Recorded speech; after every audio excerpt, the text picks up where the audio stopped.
Bueno, buenas tardes a todos y a todas. Lo que vamos a hacer en este primer video para introducirnos en la lectura y en el texto de Sebelis es tratar de entender cuál es el planteo inicial, ¿sí? Digamos, el contexto general y algunas premisas básicas sobre cuestiones vinculadas a las teorías o los modelos de análisis asociados a la teoría de la elección racional o el rational choice. El libro de Sebelis, o la teoría de Sebelis, mejor dicho, es bastante simple en el sentido de que cumple con los principales criterios de la parsimonia teórica en función de lo que pretende explicar, pero presenta cierta complejidad porque los introduce a ustedes no solo en los modelos de elección racional, sino también en el análisis espacial, ¿sí? de la política, que es algo que en general nosotros no solemos ver en el transcurso de la carrera o hasta muy avanzada la carrera. Y por otro lado, es bastante contraintuitivo en relación a todo el discurso que nosotros venimos estudiando y venimos viendo vinculado a la cuestión de la estabilidad de la política, ¿no? Digamos, un poco el objetivo de Sebelis es tratar de comprender cómo se toman decisiones, ¿sí? Digamos, en definitiva, cuando nosotros estudiamos sistemas políticos siempre estamos buscando tratar de comprender cómo se toman las decisiones, quiénes toman esas decisiones y cuáles son el conjunto de decisiones disponibles para ser tomadas, ¿sí? Digamos, bajo qué reglas se toman las decisiones, cuáles son las condiciones mayoritarias o minoritarias que preconfiguran un espectro para tomar decisiones. Entonces, en este sentido, el libro de Sebelis y la teoría de Sebelis proponen una explicación, sugieren, digamos, un modelo teórico, mejor dicho, para tratar de explicar no solo cómo se toman las decisiones, sino qué probabilidad hay de que esas decisiones sean tomadas, cuáles son las opciones en pugna a la hora de definir una política pública, porque cuando hablamos de decisiones, sí, digamos, estamos hablando de políticas públicas. En el texto que ustedes tienen en inglés, esto aparece como policy, ¿no? Digamos, no estamos hablando de la cuestión política como nosotros solemos entenderla en la jerga habitual o de la manera del sentido común. Cuando hablamos de policy, hablamos de políticas públicas y hablamos de las decisiones de los sistemas políticos. Entonces, en este sentido, el planteo de Sebelis es contraintuitivo, les decía yo, porque en algún punto Sebelis va a cuestionar la idea de la estabilidad como un rasgo central y saludable de cualquier sistema político, ¿no? Digamos, la idea de la estabilidad en las decisiones supone, en realidad, no decisión. Y esto es un problema en términos de lo que veníamos viendo de la eficacia decisional respecto de los niveles de legitimidad que impactan sobre los formatos de gobierno. Entonces, cuando Sebelis hace el planteo inicial, y que es a mí me interesa introducirlos en esto, y en otros videos posteriores vamos a ver en detalle las características de los actores de veto colectivos y de los actores de vetos individuales, pero me interesa que este primer video sirva de introducción, como para que empiecen progresivamente a incorporar el lenguaje y tener presente esta idea que yo les insisto de contraintuitivo que Sebelis plantea en relación a la estabilidad, ¿no? Nosotros tendemos a juzgar positivamente la estabilidad y Sebelis va a plantear que la estabilidad no necesariamente es un rasgo saludable de un sistema político.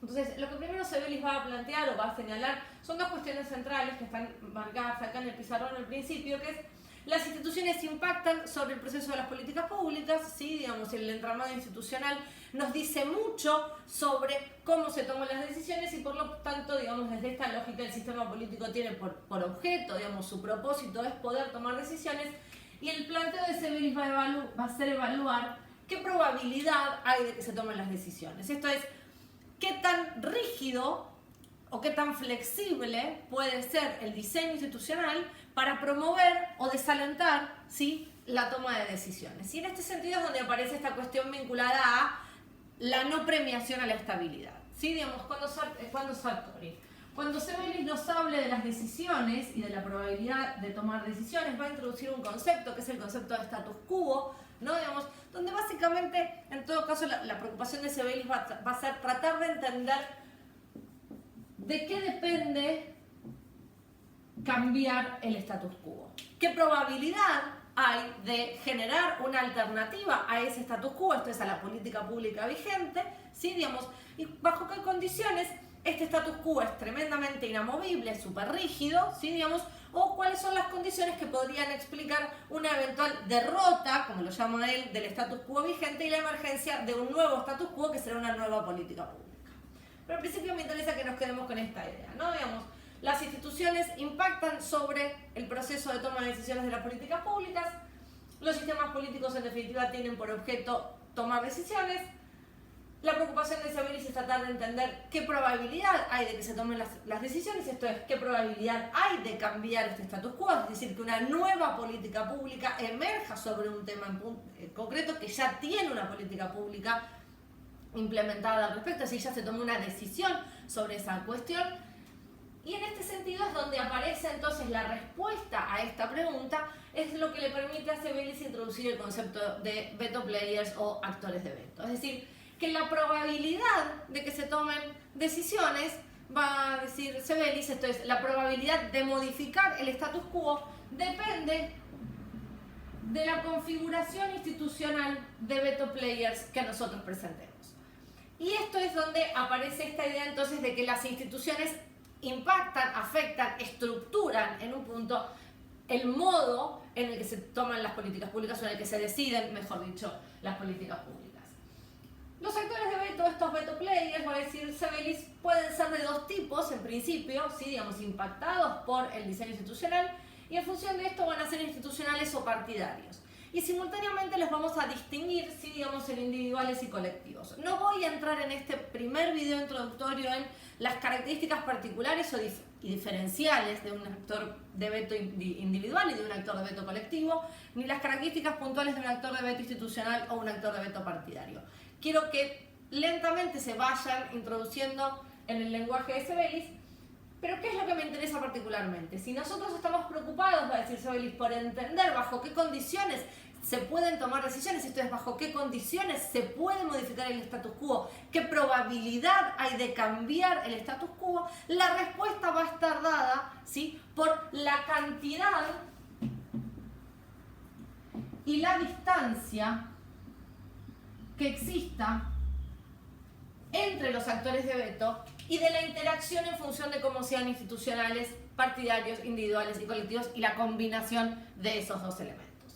En función de esto, entonces, ¿qué es un actor de veto? Un actor de veto, un veto player, va a decir Sebelis, es un actor cuyo acuerdo es requerido para la modificación del status quo. Es decir, no hay probabilidad de modificar el status quo vigente, esto es, no hay probabilidad de tomar una decisión, y esto significa estabilidad, ¿sí?, no necesariamente en el sentido positivo de perdurabilidad del régimen como nosotros veníamos viendo, porque ya nos estamos moviendo al análisis sobre la eficacia decisional de los gobiernos estructurados en torno a regímenes políticos. Entonces, ¿de qué va a depender la probabilidad de que un sistema político pueda tomar decisiones? De la cantidad y tipo de actores de veto, de la distancia que existe entre estos actores, porque de vuelta, un actor de veto es un actor cuyo acuerdo es requerido para tomar una decisión. Esto es medio de memoria, ¿sí?, digamos, porque en la medida en que nosotros, ya me lo han escuchado decir 200 veces, en la medida en que nosotros sabemos ciertas definiciones de memoria, tenemos mayor capacidad para adentrarnos con profundidad en el texto. ¿Qué es lo siguiente que me interesa que les quede claro en relación a la constitución de los actores de veto?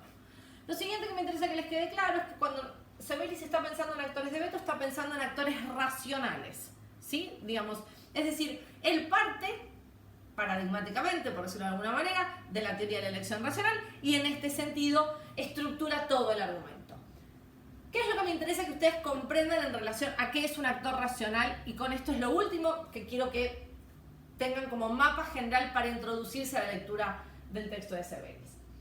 Un actor racional es un actor que tiene preferencias, que es capaz de ordenar esas preferencias, y esas preferencias cumplen con la condición de la transitividad.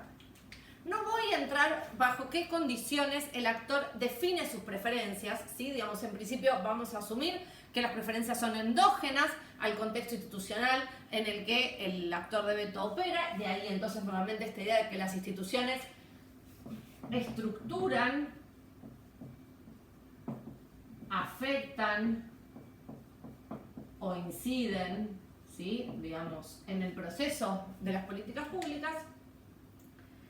son capaces de ordenar sus preferencias, ¿sí? Digamos, no tienen una única preferencia y esto es muy importante, ¿sí? Digamos, ningún actor, sea individual o colectivo, independientemente si después se constituye como actor de veto, pero ningún actor, ustedes mismos, ¿sí? Digamos, ustedes mismos, no tienen una sola preferencia respecto de una materia en particular, ¿sí?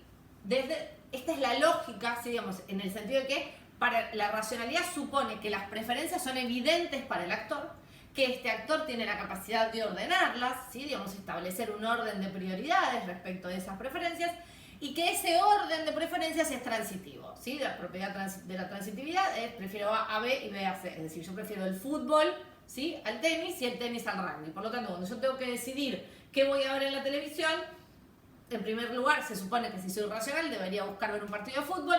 Si no encuentro disponible un partido de fútbol, en segunda instancia debería ver un partido de tenis, y en tercer lugar, si no encuentro un partido de tenis disponible, debería poder ver un partido de rugby, un partido de básquet, el orden de preferencias de los deportes que ustedes quieran, ¿sí? Lo que me interesa es que entiendan la noción de transitividad, ¿sí? La condición de transitividad, además, es la que va a permitir explicar cómo se produce el cálculo de la función de utilidad. ¿Y por qué es importante esto? Porque en definitiva, cuando nosotros pensemos en los actores de veto y los pensemos como actores racionales y pensemos en función de esto la probabilidad de tomar decisiones, esto es la probabilidad de modificar el status quo, lo primero que vamos a tener que configurar es cuál es el conjunto de alternativas que los actores prefieren en relación al status quo vigente. No voy a entrar en eso ahora porque eso requiere otro pizarrón, ¿sí? Pero me interesa que les quede esto como síntesis inicial para introducirse a la lectura de Severis. Un actor de veto es un actor cuyo acuerdo es requerido, ¿sí? Digamos, cuyo acuerdo es requerido para cambiar el status quo, ¿sí? Por lo tanto, la probabilidad de tomar decisiones depende de la cantidad de actores de veto y de la distancia que exista entre estos actores de veto. ¿Por qué la distancia? Porque en función de la distancia nosotros vamos a estimar qué tan cerca o qué tan lejos están estas preferencias, ¿sí? Digamos, cómo se construye esa función de utilidad, porque en definitiva lo siguiente que va a requerir Severis para poder explicar el comportamiento de un actor de veto respecto de una toma de decisiones eventual va a ser el cálculo costo-beneficio. Nosotros sabemos, ¿sí? Digamos que desde la lógica de la elección racional, las tres condiciones precedentes son las que impactan en la construcción de la función de utilidad, que está determinada por el cálculo costo-beneficio. Esto es, el mecanismo respecto del cual los actores en condición de racionalidad tomamos decisiones está en función del cálculo costo-beneficio, que no es otra cosa que la maximización, ¿sí? Yo sé que esta parte es más compleja, ¿sí? Digamos que esto es un lenguaje nuevo, despacio. Me interesa que con este primer filtro se introduzcan en la lectura de Severis, y en los videos del capítulo 1 y el capítulo 2 vamos a ver en detalle algunas características de cómo se configuran estos actores de veto institucionales, cómo se configuran los actores de veto partidario y fundamentalmente cómo se da el proceso de interacción para poder explicar la probabilidad de tomar decisiones o la no probabilidad de tomar decisiones. Esto es, otra vez, la probabilidad de alterar el status quo. Yo sé que es contraintuitivo porque para Severis hay una crítica severa a la estabilidad, ¿sí? Porque la estabilidad en definitiva es ineficacia decisional, pero en principio quedémonos con esto. Recuerden esta cuestión contraintuitiva que yo les planteo en relación a que nosotros tendemos a valorar como positiva la estabilidad para poder introducirnos en el estudio de los actores de veto como otra mirada sobre la estructuración de los regímenes políticos y los gobiernos.